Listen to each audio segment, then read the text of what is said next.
Assalamualaikum warahmatullahi wabarakatuh. Selamat pagi adik-adik. Salawat serta salam tak lupa kita aturkan kepada junjungan kita Nabi besar Muhammad SAW. Nah, untuk materi hari ini kita akan membahas hormat dan patuh kepada orang tua dan guru, sama seperti pertemuan sebelumnya. Kalau pertemuan sebelumnya kita membahas tentang Quran surah Al-Isra ayat 23 sampai 24 dan Quran surah Luqman ayat 13-17, maka hari ini kita akan membahas mengenai hadis. Hadis riwayat Muslim dan hadis riwayat Bukhari dan Muslim. Nah, untuk hadis riwayat Muslim akan membacakan, mohon disimak ya. An Abi Hurairah anin Nabi sallallahu alaihi wasallam qala ragima anfu thumma ragima anfu thumma ragima anfu Kilaman ya Rasulullah, qala man adraka abawaihi indal kibari ahaduhuma au kilaihima falam yadkhulil jannah. Nah, untuk terjemahnya yaitu dari Abu Hurairah dari Nabi Muhammad SAW, beliau berkata, dia celaka. Lalu beliau ditanya, siapakah yang celaka ya Rasulullah? Jawab Nabi, barang siapa yang mendapati kedua orang tuanya dalam usia lanjut atau salah satu dari keduanya namun ia tidak berbakti kepadanya dengan sebaik-baiknya, maka dia tidak akan masuk surga. Hadis riwayat Muslim. Nah, untuk penjelasan hadis riwayat Muslim ini ialah pada umumnya seorang anak merasa berat dan malas memberi nafkah dan mengurusi kedua orang tuanya yang masih lanjut usia. Namun Rasulullah SAW menjelaskan bahwa keberadaan kedua orang tua yang berusia lanjut itu adalah kesempatan yang paling baik untuk mendapatkan pahala dari Allah. Terus juga dimudahkan rizkinya dan jembatan emas menuju surga. Artinya apa?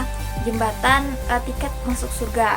Nah, karena itu sungguh rugi jika seorang anak menyia-nyiakan kesempatan yang paling berharga ini dengan mengabaikan hak-hak orang tua, dan dengan sebab itu dia tidak akan masuk surga. Jika kita mencoba membandingkan antara berbakti kepada orang tua dengan jalan mengurusi kedua orang tua yang sudah lanjut usia atau bahkan yang sudah pikun karena faktor usia yang berada di sisi kita, dengan ketika orang tua mengurusi kita dan membesarkan kita sewaktu kecil, maka berbakti kepada keduanya masih terbilang sangat ringan.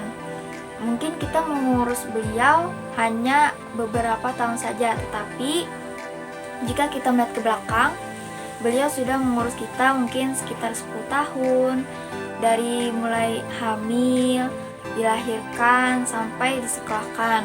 Nah, kedua orang tua kita sanggup memberikan segala apa yang kita minta, apa yang kita butuhkan. Mungkin lebih dari 10 tahun ataupun sampai 25 tahun. Nah, ketika orang tua mengurusi kita, dia akan mendoakan agar anak-anaknya ini hidup dengan baik, menjadi anak yang soleh dan solehah. Tetapi ketika orang tua ada di sisi kita, kita malah mendoakan beliau cepat meninggal. Bahkan ada di antara mereka yang menyerahkan kedua orang tuanya ke panti jompo. Nah, itu adalah perbuatan anak-anak yang durhaka kepada kedua orang tuanya. Bagaimanapun keadaan beliau, kedudukan beliau, tetaplah mereka adalah orang tua kita. Walaupun mereka bodoh, kasar, atau bahkan berbuat jahat kepada kita, dialah yang melahirkan dan mengurus kita, bahkan mendidik kita, bukan orang lain. Maka kita wajib berbakti kepada orang tua bagaimanapun keadaan mereka. Seandainya dia berbuat syirik, maka kita wajib mendakwahkan kepada mereka dengan baik supaya mereka bisa kembali ke jalan yang benar, dengan mendoakan beliau supaya mendapatkan hidayah dari Allah Subhanahu wa taala, bukan memperlakukan beliau dengan tidak baik ataupun kasar.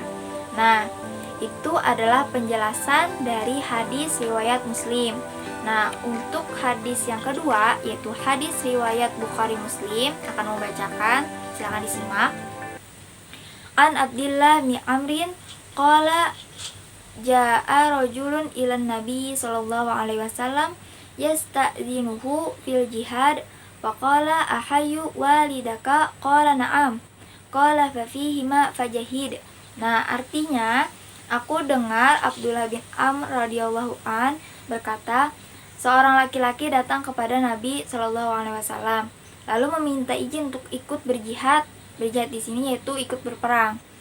Maka beliau bertanya, apakah kedua orang tuamu masih hidup? Laki-laki itu menjawab, iya.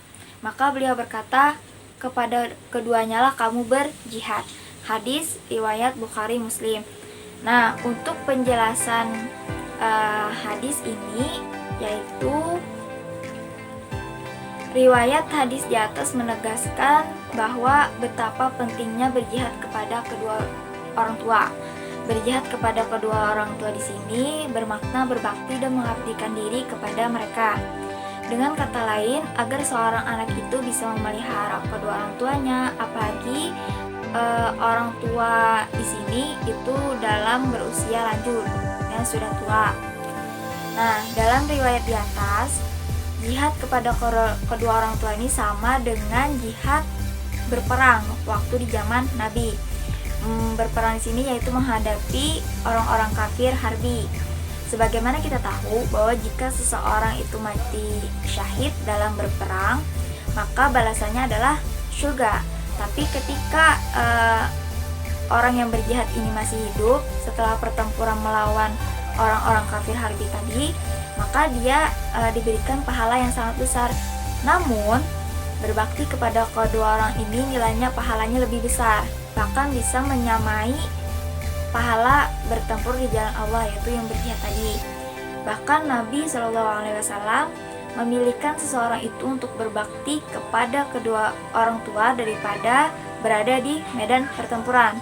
Dengan begitu, berbakti kepada kedua orang tua itu pahalanya bisa jauh lebih besar daripada berada di medan pertempuran. Secara etimologi, nah jihad itu berasal dari kata bahasa Arab yaitu jahada yang berarti berusaha dengan sungguh-sungguh. Sementara itu kata jahada kemudian diberi tambahan huruf alif setelah huruf pertama sehingga membentuk menjadi kata jahada yang artinya itu mencurahkan segala kemampuan. Kata jahada inilah yang kemudian dibentuk menjadi isi masdar yaitu jihad. Nah, dengan demikian, makna jihad secara etimologi adalah mencurahkan segala kemampuan dalam suatu hal. Dalam konteks riwayat hadis ini, jihad adalah mencurahkan segala kemampuan untuk kedua orang tua, yakni seperti merawat, memelihara, bahkan berbakti kepada keduanya. Berbakti kepada kedua orang tua itu merupakan suatu keharusan bagi seorang anak. Bayangkan saja, orang tua bisa merawat, mendidik, memelihara, memberikan kasih sayang kepada 12 orang anak, tetapi dalam 12 orang anak tadi tidak bisa memberikan hal yang serupa seperti apa yang orang tuanya pernah berikan kepada mereka. Nah, mungkin seperti itu untuk penjelasan hadis riwayat Bukhari dan Muslim. Sekian untuk penjelasan hari ini, yaitu tentang hadis tentang hormat dan patuh kepada orang tua dan guru. Semoga dengan penjelasan tadi kalian bisa memahami dengan baik, memberikan pahaman dengan baik. Mohon maaf bila ada kesalahan dalam kata-kata ulun. Sesungguhnya kesalahan ada di ulun dan kebenaran hanya milik Allah Subhanahu wa taala. Terima kasih atas perhatian dari Bang Pian. Terima kasih juga atas kalian menonton dengan baik video ini. Gue ucapkan terima kasih. Wassalamualaikum warahmatullahi wabarakatuh.